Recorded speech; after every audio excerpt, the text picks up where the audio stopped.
Main reason എന്ന് വെച്ച് കഴിഞ്ഞാൽ ഇവരുടെ ഒരു number of year of experience. കുറേ വർഷമായി ഇവരുടെ ഈ ഒരു ഫീൽഡിൽ വന്നിട്ട് ഇതൊന്ന് ഏകദേശം ഒരു 20 ഇയേഴ്സിന് അടുത്തെന്തോ ആയി ലോജിക്ക് വന്നു. പിന്നെ എൻ്റെ കുറച്ച് സീനിയേഴ്സ് പറഞ്ഞു ഇവരുടെ ഫാക്കൽറ്റീസും പിന്നെ ഇവരുടെ കുറച്ച് കോപ്പറേറ്റീവ് ആക്ടിവിറ്റീസ് ഒക്കെ ഉണ്ട്. അപ്പോൾ നിനക്ക് ഇങ്ങനെ സ്ട്രെസ് ആയിട്ടും തോന്നില്ല, എനിക്ക് നല്ല സുഖമായിട്ട് പഠിക്കാൻ പറ്റുമെന്ന് പറഞ്ഞു. ഒഫീഷ്യലി ആയിട്ട് നോക്കുമ്പോൾ ഉബായിൽ കയറിയിട്ടുണ്ട്, S+ഉം മിക്കയിലും കയറിയിട്ടുണ്ട്. ഭയങ്കര ഒരു എക്സ്പീരിയൻസ് ആണ് എല്ലാം.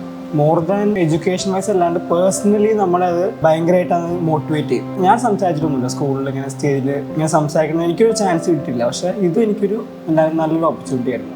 അത് ആക്ച്വലി നമുക്ക് സ്കൂളിൽ കിട്ടുന്ന ടൈപ്പ് എക്സ്പീരിയൻസ് അല്ല ഇവിടെ കിട്ടുന്നത്. സ്കൂളിൽ എങ്ങനെയാണെന്ന് വെച്ച് കഴിഞ്ഞാൽ നമുക്ക് കുറേ ടീച്ചേഴ്സ് ഉണ്ട്, കുറേ ഒരു ദിവസം തന്നെ കുറേ ടീച്ചേഴ്സ് മാറി പറയും. പക്ഷേ ഇത് ഈ ഒരു ഫാക്കൽറ്റി നമുക്ക് ഒരു മാസം ഒരാഴ്ചയൊക്കെ നിൽക്കുമ്പോൾ നമ്മൾ അവരായിട്ട് കുറച്ചുകൂടി അടുക്കുകയും അവരുടെ നമുക്ക് കുറേ വാല്യൂസ് നമുക്ക് അവരുടെ പഠിക്കാൻ പറ്റും. അതെനിക്ക് ഇവിടുത്തെ ഭയങ്കര യൂസ് ആയിട്ടുണ്ട്.